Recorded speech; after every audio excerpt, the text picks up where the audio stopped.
გეგმავს. გერმანიის განათლების სამინისტრომ გერმანულ-ქართული სამეცნიერო თანამშრომლობაში აჩერა ამის შესახებ გერმანიის ელჩი პეტერ ფიშერი სოციალურ ქსელში წერს.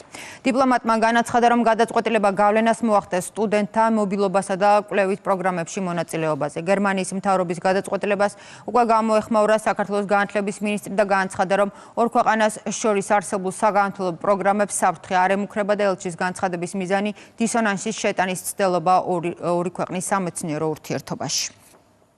ჩვენ მქონდა გარკვეული პერიოდის წინ დაწყებული ერთმანეთთან კომუნიკაცია, რომლის დროებით შეჩერების შესახებ მივიღეთ განცხადება გერმანიის განათლების მინისტრისგან. ღიმილის მომგვრელის არის, რომ ადამიანმა მის ბოლო სამუშაო დღეს მოიცალა, რომ ჩვენთან სამომავლო თანამშრომლობის დროებით შეჩერების შესახებ გამოეგზავნა წერილი, ხაზგასმით აღნიშნავ, რომ ქართულ მკვლევარებს, ქართულ პროგრამებს, ერთობლივ უნივერსიტეტო პროგრამებს ეს ასე ვთქვათ დროებით შეჩერება არ შეეხება